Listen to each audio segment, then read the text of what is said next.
వాగర్థావివ సంపృక్తౌ వాగర్థ ప్రతిపత్తయే జగతః పితరౌ వందే పార్వతీ పరమేశ్వరౌ. ఆదిత్యాయ చ సోమాయ మంగళాయ బుధాయ చ గురుశుక్రశనిభ్యశ్చ రాహవే కేతవే నమః. శృంగేరి జగద్గురు పీఠాధిపతులకి, కంచి పీఠాధిపతులకి నమస్కారములు తెలియచేసుకుంటూ కార్యక్రమాన్ని ప్రారంభిద్దాం.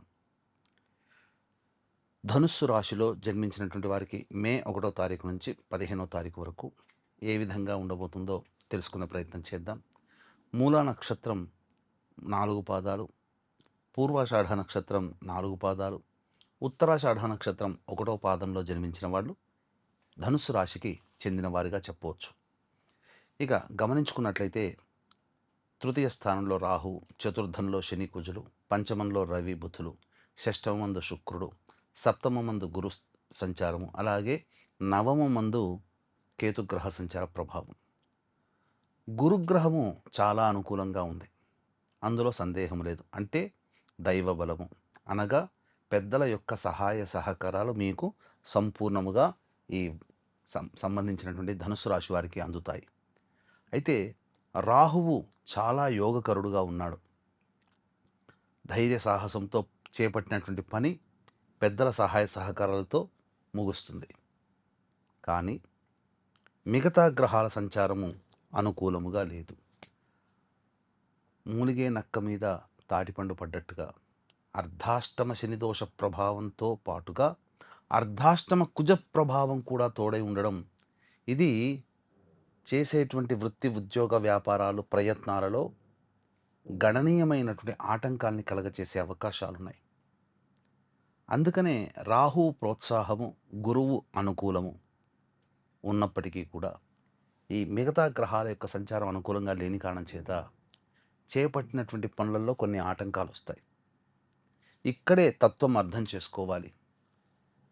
ప్రయత్న ప్రారంభము, అంతిమ ఫలితము, అక్కడ మీకు డెస్టినీ ఖచ్చితంగా పాజిటివ్గా ఉంది. మధ్యలో చేసేటువంటి పనులలోనే మీకు ఇబ్బందులు ఉన్నాయి.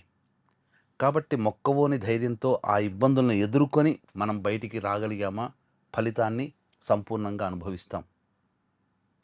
బాగా అర్థం చేసుకోవడానికి ప్రయత్నం చేయండి ప్రేక్షకులారా. మొదలుపెట్టే ప్రయత్నము, అంతిమ ఫలితం ఇచ్చేటువంటి గ్రహము రెండూ అనుకూలంగా మీకున్నాయి. కానీ మధ్యలో ఉన్న వాతావరణం అనుకూలంగా లేదు. ధైర్యంతో ముందడుగు వేసి ఆత్మవిశ్వాసంతో మీరు గనక ప్రయాణం చేస్తే ఏ ప్రయత్నంలోనైనా కానీ ఖచ్చితంగా ఫలితాన్ని పొందుతారు. కాబట్టి సమస్యలకి వెనకడుగు వేయకుండా ప్రయత్నం చేయమని గ్రహ సంచారం చెబుతుంది. అర్ధాష్టమ శనిదోష ప్రభావం అంటే సాధారణంగా ఇది 1.5 సంవత్సరం నుంచి ఉంది, ఇంకా 1 సంవత్సరం వరకు ఉంటుంది. ఇక చాలా మటుకు ఇబ్బందికర పరిస్థితులు అనంటే ఏ ప్రయత్నం చేసినా సంతోషాన్ని పొందలేనటువంటి పరిస్థితి. కుజగ్రహ సంచార ప్రభావము ఇక్కడ వాహనాన్ని నడిపేటప్పుడు జాగ్రత్తలు పాటించాలి. మే 14 వరకు కుజుడు అక్కడే ఉంటాడు. కాబట్టి మీరు ప్రధానంగా గృహంలో ప్రశాంతత లేకపోవడము, వాహనానికి మరమ్మతులకి ఎక్కువగా ఖర్చులు అవుతూ ఉండడము, అలాగే గృహ సంబంధముగా సమస్యలు అనేటువంటివి ఎప్పుడూ ఉంటుండడం, ఇవన్నీ జరుగుతూ ఉంటుంటాయి. ప్రశాంతత లేని జీవితం ఈ అర్ధాష్టమ శని కుజ ప్రభావం వలన. ఇక పంచమ రవి మరియు బుధగ్రహ ప్రభావము చేత ఇక్కడ ధనపరంగా మీరు జాగ్రత్తలు పాటించాలి. ఎదుటి వాళ్ళకి ఎవరు మీరు డబ్బులు అప్పుగా ఇచ్చినా అవి మీకు తిరిగి రాకుండా ఉంటాయి. అలాగే స్టాక్ మార్కెట్లలో పెట్టుబడి పెట్టడం కానీ ఇలాంటివి ఏవి చేయకండి. సమయం అనుకూలంగా లేదు. ఇంకా తరువాత సమయం అనుకూలంగా రాబోతుంది. అప్పుడు ప్రయత్నం చేసుకోండి. మీకు అన్ని విధాలుగా శుభ సంకేతాలుగా ఉంటాయి. నిరుద్యోగస్తులు బాగా కష్టపడితే తప్ప ఫలితం అంటే ఒక రకంగా చెప్పాలంటే నిరాశ ఫలితాలు. 16వ తారీఖు తర్వాత నుంచి గ్రహం మారుతుంది, అన్ని విధాలుగా యోగదాయకంగా ఉంటుంది. చేస్తున్న ఉద్యోగంలో ఉన్నవాళ్ళు మాత్రం మారడానికి ప్రయత్నం చేయకండి. ఇప్పుడు అనుకూలం లేదు. 16 తర్వాత గ్రహం అనుకూలంగా ఉండబోతుంది. మంచి శుభ ఫలితాలు అనేటువంటివి పొందుతారు. ఇక గమనించుకున్నట్లయితే ఉద్యోగంలోనే కాస్త ఆందోళనకరమైనటువంటి జీవితం ఉంటుంది. పరధ్యాసతో పనిచేయడం వల్ల తప్పులు జరిగేటువంటి అవకాశం ఉండడం, తద్వారా అధికారుల యొక్క ఆగ్రహానికి గురవడం ఈ ధనుసు రాశి వారికి చెప్పవచ్చు. ఇక కేతుగ్రహ సంచారము ఎప్పటిలో మీకు గతించినటువంటి జ్ఞాపకాలు మళ్ళీ మీ ముందుకొస్తాయి. అంటే పాత స్నేహితులు, మిత్రులు, సహచరులు మీకు మళ్ళీ కలుసుకునే అవకాశాలు కానీ, లేకపోతే గతంలో చేసిన తప్పులకి ఇప్పుడు బాధ్యత వహించడం కానీ జరిగే అవకాశాలుంటాయి. కాబట్టి జాగ్రత్తలు పాటించండి.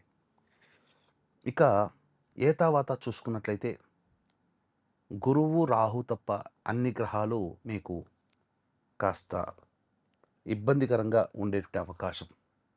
శుక్రగ్రహ సంచారం ముఖ్యంగా. ఇక్కడ గమనించుకున్నట్లయితే ఈ శుక్రుడు ప్రధానంగా విలువైన వస్తువులు, ఆభరణాలు కోల్పోయే అవకాశం ఉంటుంది. స్త్రీలతో వాగ్వివాదాలు జరుగుతాయి. సంతాన మూలకంగా ఖర్చులు అనేటువంటివి ఉండడం జరుగుతుంది. ఇంకా ముఖ్యంగా చెప్పాలి అంటే దాంపత్య సమస్యలు, భాగస్వామ్య వ్యాపారాల మధ్య కాస్త ఇగో ప్రాబ్లమ్స్ వచ్చే అవకాశాలు ఉంటాయి. కాబట్టి జాగ్రత్తలు పాటించమని శుక్రగ్రహ సంచారం మనకు తెలియజేస్తుంది. వివాహం కాని అబ్బాయిలు, అమ్మాయిలకి సంబంధ బాంధవ్యాలు కుదిరే అవకాశం ఉంటుంది. సంతానం కోసం ఎదురు చూసే వ్యక్తులకి చక్కటి సంతాన ప్రాప్తి గోచరం అవుతుంది. అలాగే ప్రధానముగా పెట్టుబడులకి ఇప్పుడు అనుకూలము కాదు ఈ 15వ తారీఖు వరకు అని డబ్బు విషయంలో అనుకూలం కాదు అనే విషయాన్ని జ్ఞప్తికి తెచ్చుకోండి. దైవానుగ్రహం తప్పనిసరి, గ్రహాల యొక్క అనుగ్రహం కాలేదు. కాబట్టి ఈ దైవానుగ్రహం అందరికీ అందించాలనే సదుద్దేశంతో వైశాఖ పౌర్ణమి మే 1వ తారీఖు రోజున, అలాగే హనుమత్ జయంతి మే 12వ తారీఖు రోజున మన పీఠం ఆధ్వర్యంలో జాతకరీత్యా కలుగు విద్య, వివాహ, ఉద్యోగ, దాంపత్య, అనారోగ్య సమస్యల నివారణకి, అలాగే మేష, మిథున, కర్కాటక, సింహ, కన్య, వృశ్చిక, ధనుసు, కుంభమీన రాశుల్లో జన్మించిన వారికి శనిదోష నివారణకై మొత్తంగా సర్వదోష నివారణ పూజలు, హోమాలు జరిపించి శక్తిపాతం చేసినటువంటి కరుంగలి మాల ఇవ్వడం జరుగుతుంది. అవకాశం ఉన్నటువంటి వాళ్ళు మే 1 మరియు 12వ తారీఖు రోజున సాయంకాలం 6 గంటల లోపల గోత్రనామాదులు మీరు కనిపిస్తున్న నెంబర్కి కాంటాక్ట్ చేసి నమోదు చేసుకోవచ్చు. ఇక గమనించుకున్నట్లయితే ప్రధానంగా 1వ తారీఖు నుంచి 15వ తారీఖు వరకు ఏ విధంగా ఉండబోతుంది రోజువారీగా మనం క్లుప్తంగా తెలియజేసుకునే ప్రయత్నం చేద్దాం. 1, 2 తేదీలలో అన్ని విధాలుగా అన్ని రంగాలలో ఉన్నటువంటి వాళ్ళకి సంపూర్ణముగా సుఖంగా జరుగుతుంది.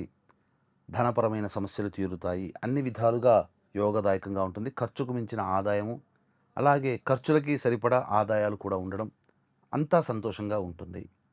3, 4, 5 తేదీల్లో ప్రధానంగా టెన్షన్తో కూడుకున్నటువంటి వాతావరణం, ఖర్చులు అధికంగా ఉండడం, చేసే ప్రయత్నాల్లో కొంత ఆటంకాలు, ఆలస్యం అవ్వడం, సరిగ్గా నిద్ర పట్టకపోవడం ఇలాంటి సంఘటనలు చోటు చేసుకుంటాయి. కాబట్టి జాగ్రత్తలు పాటించండి. ఇక 6, 7 ఈ తేదీలలో మీరు ఎన్నాళ్ళ నుంచో పెండింగ్లో ఉన్నటువంటి పనులని పూర్తి చేసుకుంటారు, సంతోషంగా ఉంటారు. ముఖ్యంగా